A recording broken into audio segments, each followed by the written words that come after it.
बिस्मिल्लाहिर्रहमानिर्रहीम जी, अस्सलाम वालेकुम मेरे प्यारे किसान भाइयों। मैं हूं मुर्तज़ा भट्टी। आप देख रहे हैं मेरा यूट्यूब चैनल मुर्तज़ा भट्टी ऑफिशियल।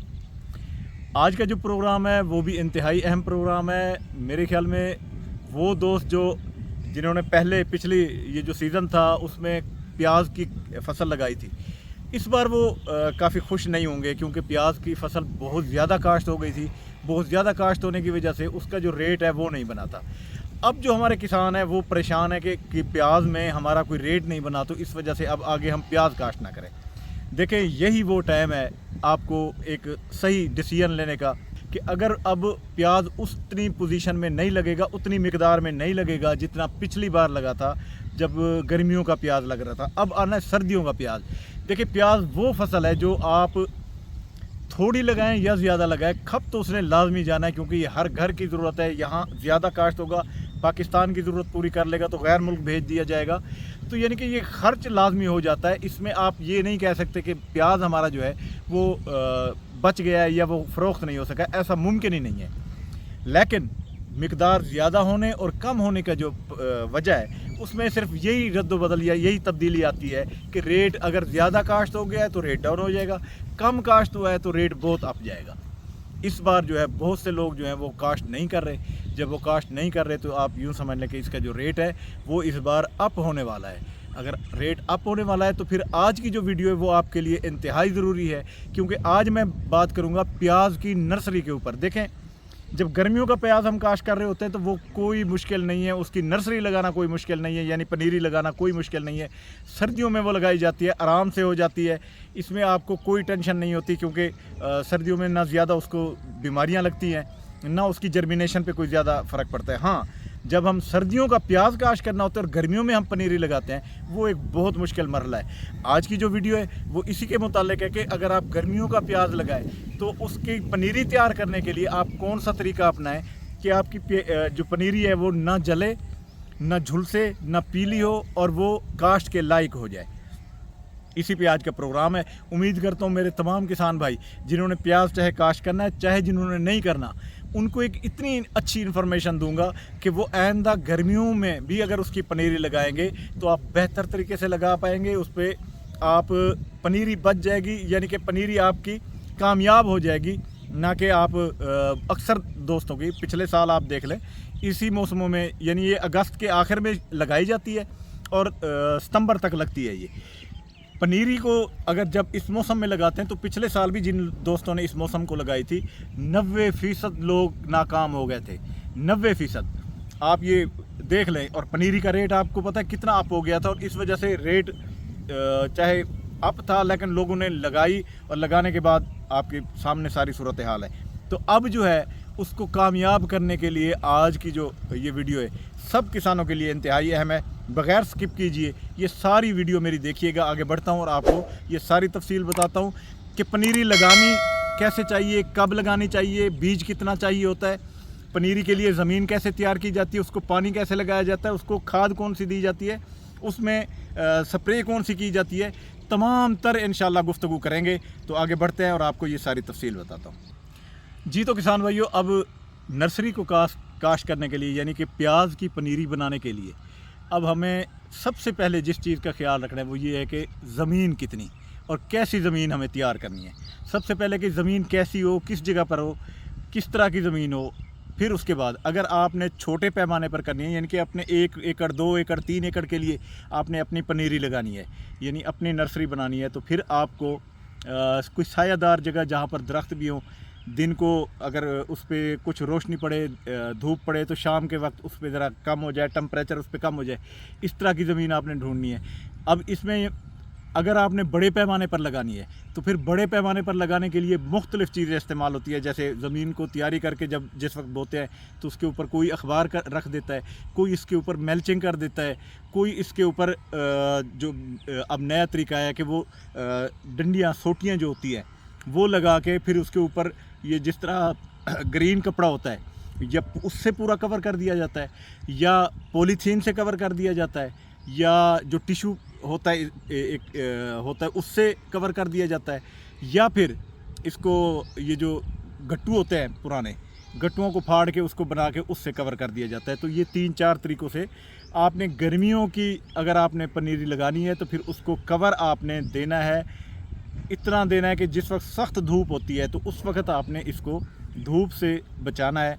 और इस तरीके से आपने ज़मीन का इंतखाब करना है कि अगर हमने ज़मीन जिस जगह पर हमने बनानी है तो उसको देख लें कि अगर थोड़ी ज़मीन चाहिए तो कोई सायादार जगह देख लें जहाँ एक साइड पे आपके दरख्त खड़े हों।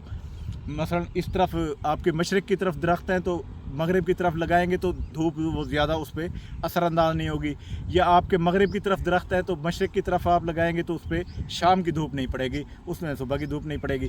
तो इस तरीके से आपने ज़मीन का इंतखाब कर लेना है। अब ज़मीन कैसी हो, ज़मीन देखिए हल्की रेतली ज़मीन, हल्की मैरा यानी कि मैरा, हल्की मैरा जिसे कहते हैं, जिसमें रेतली टाइप होती है, यानी कि हर वो ज़मीन जो पानी की नमी को बरकरार रखे और पानी को रुकने ना दे, यानी पानी उसमें खड़ा ना रहे, ऐसी ज़मीन इसके लिए बेहतरीन और मौजू होती है। ज़मीन की तैयारी के लिए अब आपने ये करना होता है कि आपने अगर पनीरी बनानी है तो मैं आपको पहले सिर्फ 1 एकड़ की पनीरी बनाने का मुकम्मल तरीका बता देता हूँ, फिर ये आगे जिस तरह आप इसको बढ़ाएंगे तो वो होता जाएगा। 1 एकड़ की पनीरी बना, अगर आपने हाईब्रिड बीज लगाना है तो आपको 2 से 3 मरले ज़मीन की ज़रूरत होती है। बाज़-औक़ात 1.5 मरले से 2 मरले के में भी ये तैयार हो जाती है, क्योंकि इसका जो बीज होता है उसका उगाव ज़्यादा होता है हाईब्रिड का। हाँ, अगर आपने इसमें इसको देसी बीज लगाना है तो फिर आपको तकरीबन 3 से 5 मरले आपको जगह चाहिए होगी, जिसमें आप ये बीज लगाएंगे तो उसकी 1 एकड़ की पनीरी तैयार हो जाएगी। तो अब ये तो मैंने आपको एक तरीका बता दिया कि आपने कौन सा बीज लगाना है तो उसके लिए कौन सी ज़मीन आपको चाहिए। अगर हाईब्रिड है तो 2 से 3 मरले, यानी 1.5 से 3 समझ लें। 1.5 मरले में बाज़-औक़ात ये 1 एकड़ लग सकता है, क्योंकि ये ज़्यादा तादाद में उगता है। तो 1.5 से 3 मरले के अंदर आप इसको लगा सकते हैं और 1 एकड़ का ये आपका जो नर्सरी या पनीरी होगी वो तैयार हो जाएगी। अगर देसी बीज होगा तो वो मैंने आपको बता दिया।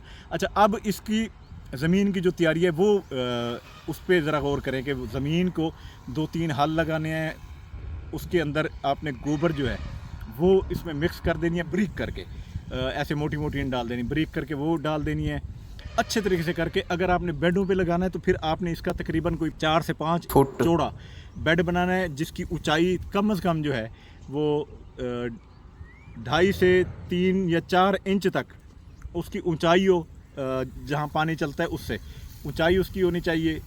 उसको ज़्यादा पानी की ज़रूरत नहीं होती, सिर्फ नमी की ज़रूरत होती है। आपने जिस तरह सेम होता है वो सेम के अंदर ही वो हो जाता है। अब अगर आपने ऐसे सादा ज़मीन के ऊपर लगाना है, प्लेन ज़मीन के ऊपर, फ्लैट ज़मीन के ऊपर लगाना है, तो फिर ज़मीन को अच्छी तरह नरम करके उसके अंदर आपने ये गोबर या कंपोस्ट जो है वो उसको मिक्स करके नरम करके आपने फिर उसके अंदर जो है बीज डालना है। अब बीज जो डालना है वो कैसे डालना है, अब वो भी सुन लें। अगर आपने हाईब्रिड बीज डालना है तो फिर वो आपका आधा किलो से 800 ग्राम बीज लगेगा 1 एकड़ की नर्सरी लगाने के लिए। 1 एकड़ की नर्सरी के लिए आधा किलो से 800 ग्राम आपका बीज लगेगा हाईब्रिड। और अगर आपने इसमें देसी या नसरपुरी ये लगाने हैं तो वो आपका 2 किलो से 3 किलो आपका बीज लगेगा 1 एकड़ के लिए। जो बीज होते हैं उनको के लिए क्या आपको देसी लगाना चाहिए या हाईब्रिड? देखिए, हाईब्रिड जो बीज है उसकी औसत बहुत ज़्यादा हो जाती है। उसकी औसत इतनी हो जाती है कि अगर हाईब्रिड बीज आपके अच्छा बन गया है बेहतरीन, 800 से 1000 मन 1 एकड़ में से उसकी औसत आती है, और जो देसी होता है उसकी 250 से 300 मन उसकी औसत आती है। तो इसी तरह रेटों में भी बड़ा फ़र्क है। उसका हाईब्रिड का रेट ज़्यादा है, जो देसी या नसरपुरी या हज़ारी है उनके रेट ज़रा कम है। तो ये तो मैंने आपको बीज और उसके बीज के बीज के मिकदार बता दी। अब बीज को लगाना आपने उस तरह कैसे, अगर बेडों पे लगाना है तो आपने बीज को छट्टा कर देना है। मिसाल के तौर पर हाईब्रिड बीज आपने लगाना है तो जो 2 से 3 मरले ज़मीन आपने बनाई हुई है, तैयार की हुई है फ्लैट ज़मीन, उसके अंदर आपने 500 से 800 ग्राम बीज लेके उसके अंदर हल्की हल्की फुहार में सारा छट्टा कर देना है। छट्टा करने के बाद आपने बारीक मट्टी और गोबर, उसको मिक्स करके अच्छी तरह ब्रीक करके उसका ऊपर छट्टा करके आपने उसके बाद उसमें जो पानी है वो फुहारे की मदद से डालना है। पानी बहा नहीं देना, बहाएंगे तो एक साइड पे सारा वो बीज चला जाएगा। फुहारे की मदद से जब आप करेंगे, शावर करेंगे, तो वो बीज जहाँ पड़ा है वहीं पर जम जाएगा और वो वहाँ पर हो जाएगा। अब देसी बीज को भी इसी तरह आपने डालना है, लेकिन वो बीज ज़रा ज़्यादा लगेगा, मरले भी उसके ज़्यादा, उसके मरले तकरीबन 3 से 5 मरले लगते हैं और बीज भी उसका तकरीबन 2 से 3 किलो लग जाता है आप देसी बीज जो है। अच्छा, बीज को लगाने का जो तरीका है, अगर आपने कतार में लगाना है और हाथ से चुंडी से लगाना है तो फिर इस बात का ख्याल रखिएगा कि जो आपने बेड पे लगा रहे हैं या फ्लैट ज़मीन पे लगा रहे हैं या खेल के ऊपर लगा रहे हैं, तो आपके बीज जो है वो आधे इंच से ज़्यादा नीचे ना हो। अगर आप आधे इंच से ज़्यादा नीचे कर जाएंगे तो आपकी उस पर असरअंदाज होगा, उसकी जर्मिनेशन असरअंदाज होगा। तो इसलिए इसकी जो बेहतरीन जो इसकी जगह है वो 1.5 इंच है। तो अगर आपने छट्टा करना है, फिर ऊपर जो मट्टी आपने डालनी है, यानी कि अगर आपने छट्टा करके वो करना है तो उसकी जो तह है वो भी तकरीबन आधे इंच से ज़्यादा ना हो। इन बातों का भी ख्याल रखिएगा। अच्छा, हाईब्रिड के अगर मैं नाम बताऊं तो इसमें यहाँ जो हाईब्रिड मुख्तलिफ बीज आए हुए हैं उसमें स्कारलेट F1 एक हाईब्रिड बीज है। सुर्ख रंग का ये प्याज निकलता है इसका और अच्छी खसूसियत होती है, पैदावार भी अच्छी होती है। इसके बाद सुपर रेड F1 है, ये भी एक हाईब्रिड बीज है। और इसके बाद एक और बीज है ट्रेड हाईब्रिड, ये भी आया है। लेकिन हमारे पंजाब में जो सबसे ज़्यादा चल रहा है वो 748 एक हाईब्रिड बीज है, जिसकी बहुत ज़्यादा अच्छी औसत है, जो बहुत ज़्यादा चल रहा है। वो बीज भी हमारे पास अवेल होता है, तो ये एक ज़बरदस्त है। इसी तरह मुख्तलिफ़ कंपनियों ने भी अपने अपने निकाले हुए हैं हाईब्रिड बीज, जैसे ICIS सजेंटा है, इस तरह की मुख्तलिफ़ कंपनियों ने निकाले हुए हैं। बाकी देसी बीजों का तो आपको भी पता है, देसी होता है, हज़ारी होता है, नसरपुरी होता है। अच्छा हाँ, नसरपुरी वालों ने भी एक नसरपुरी, सुपर नसरपुरी के नाम से एक हाईब्रिड निकाला हुआ है, वो हाईब्रिड बीज है। तो ये बीजों के मैंने आपको नाम भी बता दिए।